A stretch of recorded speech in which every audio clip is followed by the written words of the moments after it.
পৰিচালনা কৰিব পাৰিমনে? নোৱাৰো। গা পা ধুই আহি যে মোৰ এই কাইকো তোমাৰ ওচৰত অৰ্পণ কৰিছোঁ।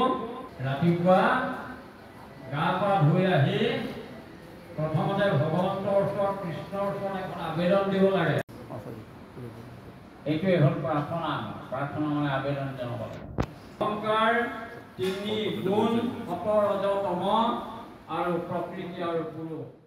আজি আমাৰ কাৰণে অতি সৌভাগ্যৰ দিন। শ্ৰীমন্ত শংকৰদেৱ সংঘৰ জামুগুৰি আঞ্চলিকত আজি এটি শৰণ শিবিৰ সমাপ্ত হৈছে। ইতিমধ্যে প্ৰায় ২৫০ৰো অধিক যুৱক যুৱতী আই বাপে ইয়াতে শৰণ গ্ৰহণ কৰিলে।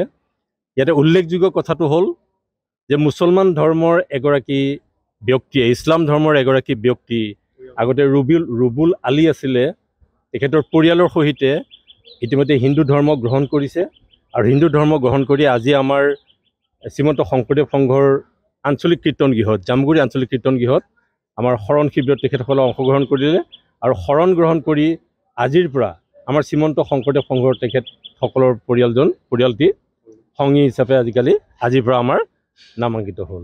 যোৱাকালিলৈকে তেওঁলোক ইছলাম ধৰ্ম আছিলে, আজিৰ পৰা তেওঁলোক হিন্দু হ'ল আৰু হিন্দু হৈ তেখেতসকলে আমাক শ্ৰীমন্ত শংকৰদেৱ সংঘৰ প্ৰতি আকৃষ্ট হৈ তেখেতসকল ইছলাম ধৰ্মত থাকোঁতেও তেখেতসকলে আমাক শ্ৰীমন্ত শংকৰদেৱ সংঘৰ বিভিন্ন সময়ত বিভিন্ন কাম কাজত সহায় কৰি আহিছে। আমাৰ কন্যাকাত খেৰকাটতো তেখেতসকলৰ পৰিয়াল সম্পূৰ্ণ গৈছে, যথেষ্ট কাম কৰিছে। আজি তেখেতসকলে সম্পূৰ্ণ আনুষ্ঠানিকভাৱে শৰণ গ্ৰহণ কৰি, আপোনালোকে জানে যে শ্ৰীমন্ত শংকৰদেৱ সংঘত যিজন ব্যক্তিয়ে আহিব ইয়াত সংগী পদ পাব, প্ৰথম তেওঁলোকে শৰণ গ্ৰহণ কৰিব লাগিব। আজি তেখেতসকলৰ পৰিয়ালটো শৰণ গ্ৰহণ কৰিলে। শৰণ গ্ৰহণ কৰি পেলাই আজিৰ পৰা আমাৰ পৰিয়ালৰ এজন সদস্য হিচাপে তেওঁলোক অন্তৰ্ভুক্ত হ'ল।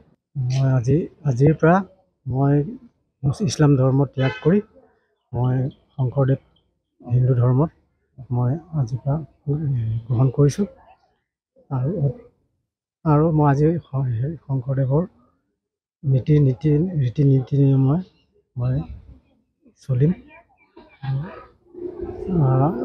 ভৱিষ্যতে মই হিন্দু ধৰ্ম মতে মই চলিম আৰু চলি আছিলোঁ আৰু চলিম। আপোনাৰ লগতে পৰিয়ালৰ কেইজন সদস্য? মোৰ লগতে মোৰ 8জন পৰিয়াল, 2জন এতিয়া শৰণ লৈ ঘৰলৈ পঠিয়াই দিছিলোঁ। মানে ঘৰত কিছুমান আছিলে, গৰু ছাগলী আছে, ঘৰত পঠিয়াই দিলোঁ। আমি বাকী কেইজন আছে। আপোনাৰ নামটো? মোৰ নাম ৰুবুল। আগতে ৰুবুল আলী আছিলে, এতিয়া বৰ্তমান ৰুবুল হাজৰিকা হ'ল। আগতে ৰুবুল আলী আছিল। ৰুবুল আলীৰ পৰা ৰুবুল হাজৰিকালৈ এটা পৰ্যায় কি ক'ব? ৰুবুল আলী এতিয়া মই সৰুৰে পৰা মই পিঠাগুৰি দৌলতে মই জন্ম হ'ল। পিঠাগুৰি দৌল মানে কুসুমতলা পিঠাগুৰি দৌল, মই জন্মগ্ৰহণ তাতে। মই হিন্দু সমাজতে মই ডাঙৰ দীঘল হ'লোঁ। তেনেকুৱা ইছলাম ধৰ্মৰ লগত মোৰ জড়িত নাছিলে, হিন্দু সমাজৰ লগতে জড়িত। গতিকে হিন্দুৰ ৰীতি নীতি নিয়মতে চলি আছিলোঁ, কিন্তু শৰণ ভাগটো লোৱা নাছিলোঁ। আপুনি বিচৰা বাতৰি পাব কেৱল নিউজ 18 এপত। নিউজ 18 এপ ডাউনলোড কৰিবলৈ স্কেন কৰক এই QR কোড। গুগল প্লে ষ্টৰতো পাব এই নিউজ 18 এপ।